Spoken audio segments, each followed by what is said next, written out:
কোরবানির ঈদে আসছে তাণ্ডব, আসছে ইনসাফ, কিন্তু আসছে না আফরান নিশোর কোনো সিনেমা। আসসালামু আলাইকুম, হ্যাঁ নিউজ গায়। তো কোরবানির ঈদে যে সিনেমা দুটো সব থেকে বেশি হাইপ ক্রিয়েট করেছে, একটা হচ্ছে তাণ্ডব শাকিব খানের, আর একটা হচ্ছে শরীফুল রাজের ইনসাফ সিনেমাটা, যেখানে নতুন করে যুক্ত হয়েছে মোশাররফ করিম, তাসনিয়া ফারিন। তো এই দুটো সিনেমা নিয়েই মূলত অনেক আলোচনা ও সমালোচনা হচ্ছে। সমালোচনা কেন হচ্ছে? কেননা ইতিমধ্যে তাণ্ডব সিনেমার যে শুটিং শুরু হয়েছিল বাংলাদেশে, শেষও হয়ে গেছে ইতিমধ্যে রাজশাহীতে।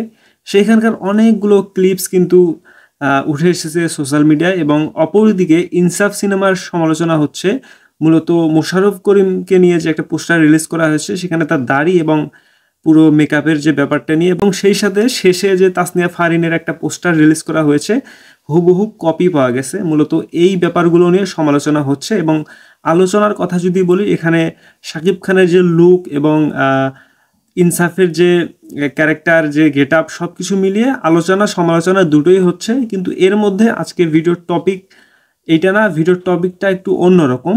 তো ভিডিওর শুরুতেই কেন বললাম আফরান নিশো এবারের ঈদুল আজহায় নেই, এটা বলার কারণ অবশ্যই আছে। কেননা আপনারা যদি খেয়াল করেন, আফরান নিশো ইতিমধ্যে দুইটা সিনেমা করেছে, একটা সুড়ঙ্গ আর হলো 2 নাম্বার দাগি। তখন কিন্তু দুইটা সিনেমার সাথেই শাকিব খানের দুইটা সিনেমায় রিলিজ হয়েছিল। তো এরকম একটা পজিশন থেকেও কিন্তু আফরান নিশোর যে সিনেমা দুটোই ব্লকবাস্টার হিট হয়েছে। এবং এবারে কোরবানির ঈদে আফরান নিশোর সিনেমা আসছে না, আসছে তাণ্ডব এবং ইনসাফ। বাদবাকি যে সিনেমা আসছে সেগুলো নিয়ে আরেকটা ভিডিও বানাবো। এই ভিডিওতে আমি সেই সিনেমাগুলো নিয়ে কথা বলছি না, মানে যেই দুটো সিনেমা সব থেকে বেশি হাইপ ক্রিয়েট করেছে এবং আলোচনা সমালোচনা হচ্ছে, ওই দুটো সিনেমা নিয়েই তুলনা দেবো আর কি। তো তাণ্ডব এবং ইনসাফ এর যে লড়াইটা আপনারা মিলিয়ে নেবেন, ঈদুল আজহায় কিন্তু ওরকম হবে না। একচেটিয়াভাবেই শাকিব খানের তাণ্ডব সিনেমাটা রাজত্ব চালাবে, এটা আপনি লিখে নিতে পারেন। কেননা শরীফুল রাজের ওরকম লেভেলের ফ্যান বেজ এখনও তৈরি হয় নাই। কেননা তিনি তার যে কাজ অভিনয় জগতে, অর্থাৎ তিনি ওটিটিতে যে কাজগুলো করেছে সেখানে ব্যাপক প্রশংসা পেয়েছে, কিন্তু সিনেমাতে তিনি ওরকম কোনো এখনও সুযোগ করে নিতে পারে নাই। তিনি যে সিনেমাগুলো করেছে এরকম ব্যবসা সবল সিনেমা বলতে শুধু পরাণই বলা চলে। তো যাই হোক, তিনি যেহেতু ওরকম একটা ফ্যান বেস ক্রিয়েট করতে পারে নাই বা এখনও হয়নি, সেই সূত্রে তাণ্ডবের সাথে ইনসাফ সমান পাল্লায় দৌড়াতে পারবে না। যেমনটা আফরান নিশো একজন নাটকের অভিনেতা হয়ে একটা গল্প নির্ভর সিনেমাকে নিয়ে একটা অ্যাকশন ঘরানার সিনেমাকে টক্কর দিয়েছে। এবং ইন্ডাস্ট্রিতে আরও কিছু সিনেমা এসেছিল, মোশাররফ করিমের চক্কর এসেছিল, সিয়ামের জঙ্গলি এসেছিল, সেখানটায় কিন্তু বরবাদের পরপরই আফরান নিশোর দাগি সিনেমাটা জায়গা করে নিয়েছিল।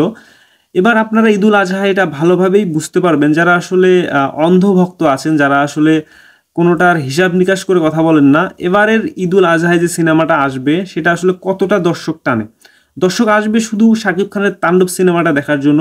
ইনসাফ সিনেমা ওরকমভাবে নিজের যে সুযোগ করে নিতে পারবে না, কেননা এখানে হলেরও কিছু ব্যাপার থাকবে। তো যাই হোক, এটা হচ্ছে প্রযোজনা প্রতিষ্ঠান এবং হল মালিক তাদের ব্যাপার। কেননা তারা যেটা ভালো মনে করবে সেই সিনেমাটাই চালাবে।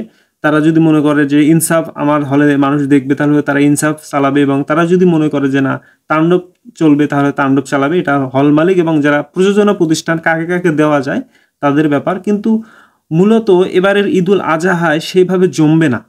জমবে জাস্ট যারা শাকিব খানের ফ্যান আছে, যারা সিনেমাটা দেখবে। কিন্তু সিনেমা প্রেমিক হিসেবে যদি আমি বলি, যেহেতু আফরান নিশো এবং শাকিব খান দুইজন যদি সিনেমা নিয়ে আসে, তাহলে ঈদের মধ্যে বা যে সময় সিনেমা আসুক, এরকম একটা কিন্তু কম্পিটিশন তৈরি হয় যে আমি নিশোকে দেখবো না, আমি শাকিবকে দেখবো না। এরকম একটা ব্যাড একটা ইফেক্ট পড়ে, কিন্তু এটাই একটা গুড প্র্যাকটিসে চলে আসে। কেননা দিন শেষে যখন মানুষ সিনেমা দেখতে আসে, তখন কিন্তু বাংলা ইন্ডাস্ট্রির উপকার হয় এবং বাংলা ইন্ডাস্ট্রি এগিয়ে যায়। তো আমি এটাই বলবো, যেহেতু আফরান নিশো এবং শাকিব খান ঈদুল আজহায় মুখোমুখি হচ্ছে না, সেহেতু আপনারা এইবার ঈদুল আজহায় ব্যাপারটা টের পাবেন। আফরান নিশো এবং শাকিব খান না থাকায় তাদের ফ্যান বেজে যে লড়াই, সিনেমা নিয়ে যে এত আলোচনা সমালোচনা, মানে সব কিছু হাইপে, সব কিছু তুঙ্গে সিনেমা থাকে, এইবার কিন্তু ঠিক এমনটা হবে না। হবে শাকিব খানের তাণ্ডব সিনেমাটা রায়হান রাফি ডিরেক্ট করছে, তো আমার কাছে মনে হচ্ছে এই সিনেমাটা অনেক ভালো হবে। অপরদিকে ইনসাফের যে ডিরেক্টর সঞ্জয় সমাদ্দার, তিনি কিন্তু জিতের সাথেও একটা সিনেমা করেছিল, ওরকম কোনো ভালো গল্প বা ভালো সাড়া পায়নি। তো যাই হোক, এবার তিনি নতুনভাবে আসছে, সাথে আসছে মোশাররফ করিম, তাসনিয়া ফারিন এবং লিড রোলে আছে শরীফুল রাজ। এখন দেখার বিষয় হচ্ছে তাণ্ডবের সাথে ইনসাফ কতটা টিকতে পারে। এবং আমি যে কথাটা বললাম যে আফরান নিশো না থাকার কারণে, অর্থাৎ আফরান নিশোর সিনেমা না থাকার কারণে এবারের যে আমেজটা, এর আগের বারের যে আমেজটা, সেরকম আমেজ কিন্তু এবার পাওয়া যাবে না, এবং কথার যে লড়াই সেটাও কিন্তু তৈরি হবে না। আমার এই কথার সাথে আপনি কতটা একমত, সেই সাথে একটা আপডেট দিতে চাই। আফরান নিশোর একটা ওটিটি কন্টেন্ট কিন্তু এবার আসবে হইচয়ে, সেটা হচ্ছে AKA আবুল কালাম আজাদ। এই কন্টেন্টটা আপনারা দেখতে পারেন। দর্শক, দেখাবে নেক্সট কোন আপডেটে। সেই পর্যন্ত ভালো থাকুন, সুস্থ থাকুন, আল্লাহ হাফেজ।